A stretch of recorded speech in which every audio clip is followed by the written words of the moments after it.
O'g'ri Abdulla Qahhor. Otning o'limi, itning bayrami. Maqol. Kampir tong qorong'isida xamir qilgani turib, ho'kizdan xabar oldi. Ho'kiz yo'q. O'g'il ko'cha tomondan teshilgan. Dehqonning uyi kuysa-kuysin, ho'kizi yo'qolmasin. Bir qop somon, 15 ta xoda, bir arava qamish. Uy ho'kiz topish uchun necha zamonlar qozonni suvga tashlab qo'yish kerak bo'ladi. Odamlar dod ovoziga o'rganib qolgan.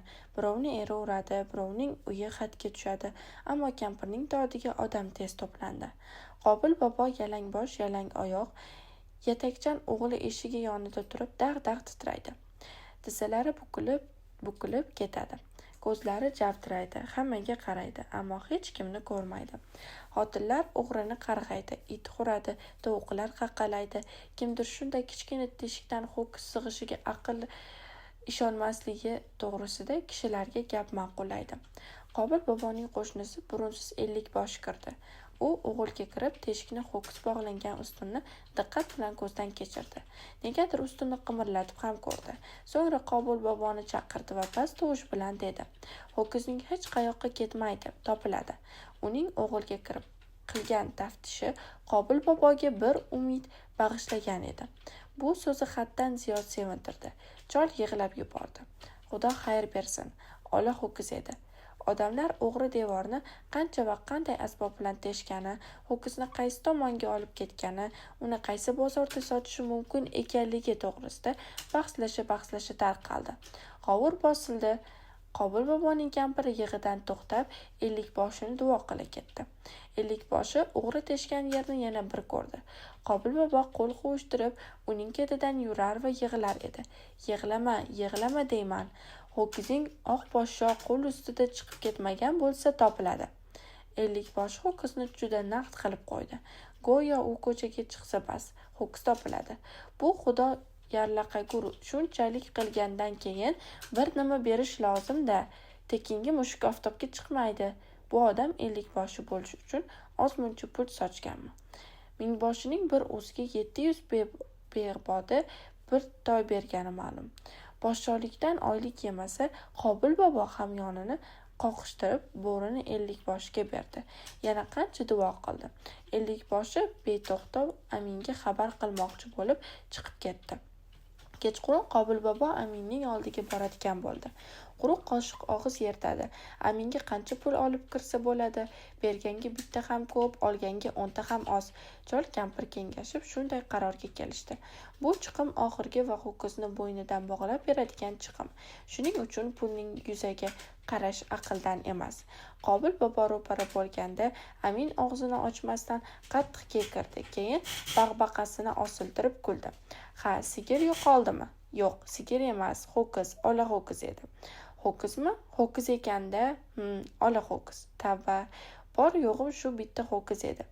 Amin chinchalog'ini ikkinchi bo'g'inigacha burniga tiqib kuldi. "Yo'qolmasdan ilgari bormidi? Qanaqa ho'kiz edi?" "Ola ho'kiz. Yaxshi ho'kizmidi yo yomon ho'kizmidi?" "Qo'shma hali. Yaxshi ho'kiz birov yetaklasa ketaveradimi? Bisotimda hech narsa yo'q. O'zi qaytib kelmasmikan?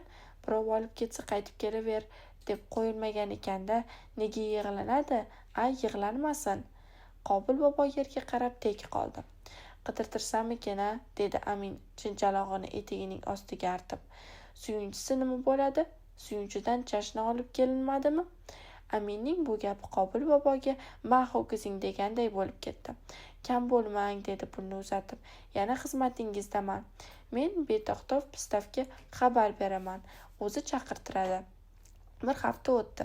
Bu bir hafta ichida kampir duoning zo'ri bilan qulf ochadigan Azayimxonga obdastargordan qildirilgan qatnab yarib qopchiyda 3 yelpishtovoq jo'xori 2 kalava ip etdi. Ammo ish chiqmadi. 8-kuni Qobil bobo yana Aminning oldiga bordi. Aminning tepa sochi tikka bo'ldi. "Ha, ho'kizni uylariga eltib berilsinmi? Axir borilsin, arz qilinsin-da. Fuqaroning arziga borishi arbobning izzati bo'ladi." Qobil bobo yor do'stlari bilan kengashdi. Pristavga puldan boshqa nima olib kirsa bo'ladi? Ma'lum bo'ldiki, uni begim deguncha kishining beli sinar ekan. Uchta tovuq garchi biri ko'rk bo'lsa ham Qobil boboning o'zidan chiqdi. 100 ta tuxumni qo'ni-qo'shni, yor birodarlar o'zaro yig'ib berdi. Ammo bu tortiq bilan Tilmochdan nari o'tib bo'lmasdi. Tilmoch tortiqni oldi va beto'xtov Pustarafga yaxshilab tushuntirishni va'da qildi. Cholning butun bo'g'inlari bo'shashib ketdi. Keyin tutaqishdi. Ammo go'rda bir narsa deya oladimi? O'ynashmagil arbob bilan, seni urar harbob bilan.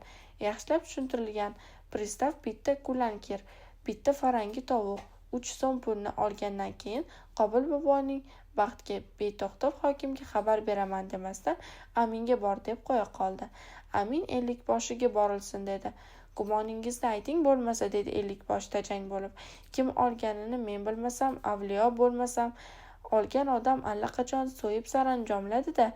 Uzoq demasangiz, erinmasangiz, ko'nchilikka borib terilarni bir qarab chiqing.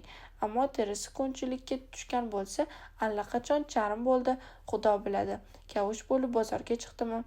Endi bizga juda qiyin bo'ldi-da. Peshonam sho'r bo'lmasa, dedi chol yerga qarab.